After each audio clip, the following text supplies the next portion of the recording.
I think going into game 5, the sellout to me, if you're the Miami Heat, the sellout is we're going to blitz all of the two-man action with Jokic and Murray. We're going to completely sell out to Jokic with the third defender. And whatever happens out of that, we're willing to live with. Yep.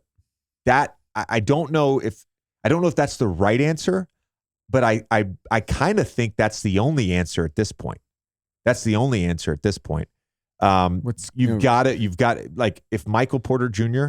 is going to take 12 threes in a game, if Bruce Brown's going to take 10 threes, if Aaron, the thing that makes it tough though, and we saw this against the zone in games 3 and 4, particularly in game 4, we saw this with some of the double team action on Jamal Murray in games 3 and 4. Denver's so good at cutting. Probably the thing that no one is talking about enough is how they cut. Everybody knows Jokic on the ball, right? He's got the ball in the post. They're going to get the slot cut. He finds the guy in the corner for the 3.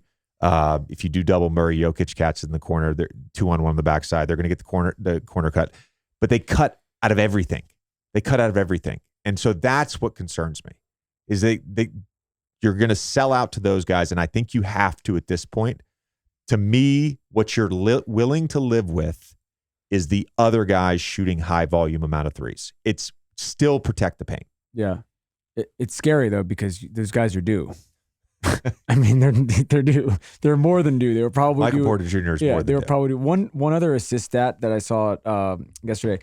Most assists in the 2023 playoffs. Joker 186, Murray 134, on pace to be the first duo since 2001 to have the top 2 in one team. Allen Iverson and Aaron McKee. Yeah, love that. Which is pretty wild. You mentioned on Friday potentially playing Duncan more. Obviously, we don't know. We're not privy to sort of inside info. I'm curious about Hero.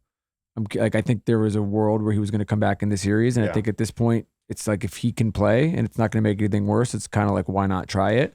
But is there anything else they can do, or they should be trying to do offensively to try to juice their output a little bit? Because it's not, 95 points is not winning Game 5 in Denver. You need to shoot well. Yeah. So we're recording this at 6:32 Sunday, June 11th, day before Game 5. Last I looked, right before you got over here, was he still has not been cleared for Game 5, but he was playing 4-on-4 on the court with contact. So I don't know. Look, if he comes back, there's juice. Let's assume he's not coming back for Game 5. This is where I wanted to get into some of this stuff with the way that Denver has guarded the three-point line. So in Game 3, coming off the Game 2 loss, there were some quotes where they felt like they overhelped on Jimmy's drives. And in Game 2, the average shot distance in the half court was 5.5 feet, which was one of the lowest in terms of defender to shooter. Which was one of the lowest shot distances or defender distances the Heat had all season. In Game 4, it was less than 5 feet. It was like 4.5 feet, which was the lowest. So a clear emphasis on not overhelping. They're still getting the volume up, but they're just shooting 32%. And this to me is like the Jimmy thing is, I think he had 11 drives in Game 4 and he passed on 9 of them. They've, in some ways, figured out the cadence of how he's attacking. Yeah.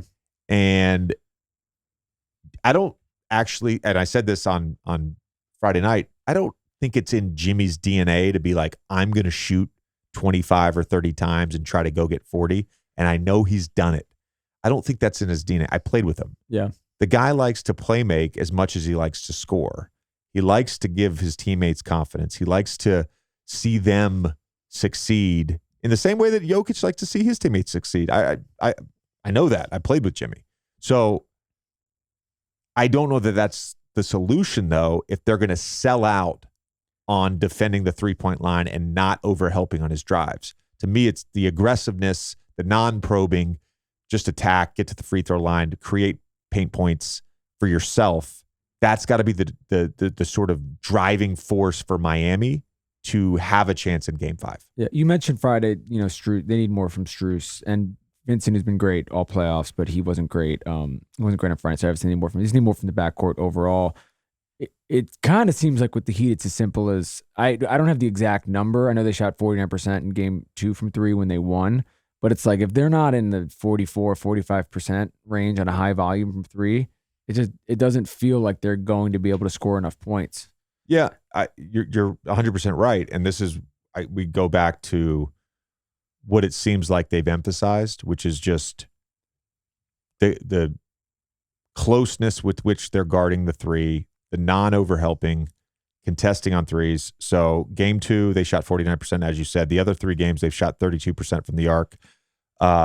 In Games 3 and 4, the Nuggets contested 57% of the Heat's 3-pointers. In Games 1 and 2, it was 41%. So a clear sellout to that.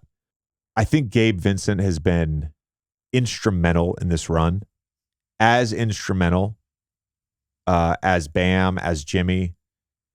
He's been the third best player consistently. A little bit of drop off in the Knicks series, but overall, he's just had a fantastic playoff run. He's got to be good. I go back to what I said Friday after the game, and it was initial reaction. And look, Max Strus, you take away the first quarter of Game 2, and the guy's shooting, I think, 1 for 24 for the series. I'm not saying you kill the guy's confidence, but there's got to be a way, whether it's you start him and you see how this at first, like Duncan, to me, again, another guy that admittedly, because he's talked about it, has oscillated with his confidence. He's playing with high confidence right now. Yeah, you got to go with that guy. So that'll be interesting. Wait, let me ask you though, because I've been racking my brain. I don't want to oversimplify things to Denver is bigger and more talented, and if the Heat don't make threes, they're not going to win. Is there anything else that we're sort of not talking about with regards to the Miami Heat and the ability to come back in this series and at least get it to 6 or 7 games? To me, the only thing, which is not a stat-driven thing, it's just anecdotal with this particular team, is every time you think they're going to die, they don't. And they have that edge. They have that X factor. They obviously did it in Boston in Game 7. I'm not saying they're going to come back and win, but everybody writing them off has just not paid attention to them getting to this place. This was a team that was 4 minutes away from going home in the play-in game, and now they're playing on June 11th or whatever today is. And so they do have, I mean, they're probably not going to win a championship, but the team does have like the heart of a champion. And so I can see them mucking it up enough to, have something fluky happen on Monday night and maybe pull that out. The issue, I think, is just this Denver team they're like a freight train. And so the idea of them being able to do this 3 times in a row feels very unlikely to me, because the Denver team just doesn't seem like they make very many mistakes. Obviously, Joker doesn't, but they are so disciplined on both ends now. I mean, I feel like your answer to this may be, I was going to ask about the Denver defense and their improvement on defense, because they were 15th in the regular season in defensive net rating. They're 5th. They're 5th in the playoffs now, 111.1. And is that just because it's similar to the road thing, where it's like things tighten up? But what I was just gonna say, like, they don't seem to make very many mistakes defensively either. Like you just mentioned with the closing at 3-point shots, they don't beat themselves, and they have. But they did in Game 2. They didn't. That's the thing. In that one stretch, we showed a breakout video. I did it on First Take. I talked about the KCP fouls, 3 fouls on 3-pointers in the fourth quarter. Aaron Gordon going for a Jimmy Butler shot fake on a 3, and then he drives and gets an and one. And then the 2 botch plays out of the delay action. You're right. They haven't beat themselves. Some of it is streamlining in terms of the defense being better. Some of it is they probably are a better defensive team than that 15th, defensive rating in the regular season. How that sort of signifies, because they've been better from mid-December on. They were particularly bad in non-Jokic minutes, and then all of a sudden you add Aaron Gordon is the backup center. Other teams' rotations get shorter. They've been good.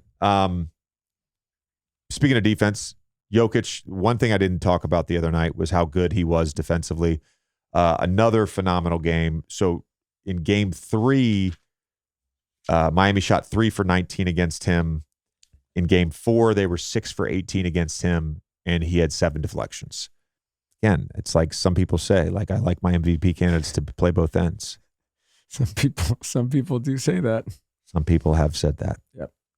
Shout out to Mark Jones, who actually I've been texting with today. So, one thing before we go, it was funny.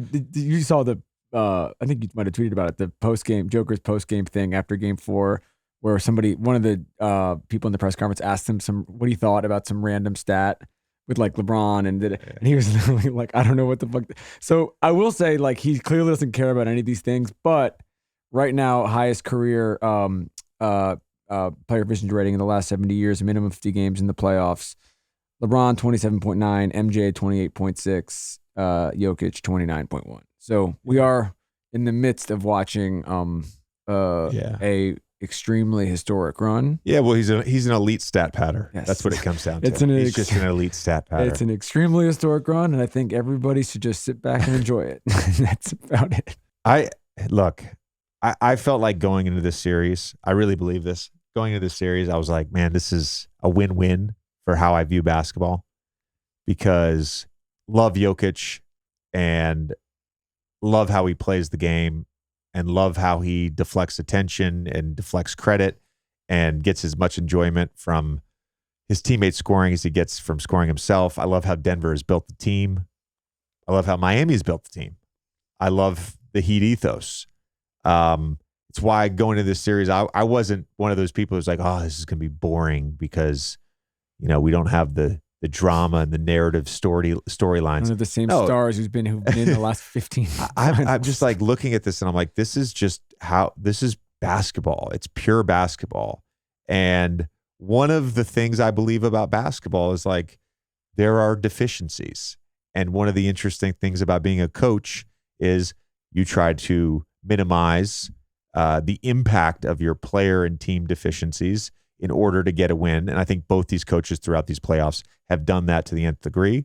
And I've got nothing but respect for the way Michael Malone and Erik Spoelstra and these two teams have played basketball. So whatever happens on Monday night, whether we get an extended series or whether Denver wins their first championship in their franchise history, I'm good, because I've been treated to basketball as I love it. And if you view it and love it a different way, there's nothing wrong with that. But I love both these teams, and I think this has been a real treat for me.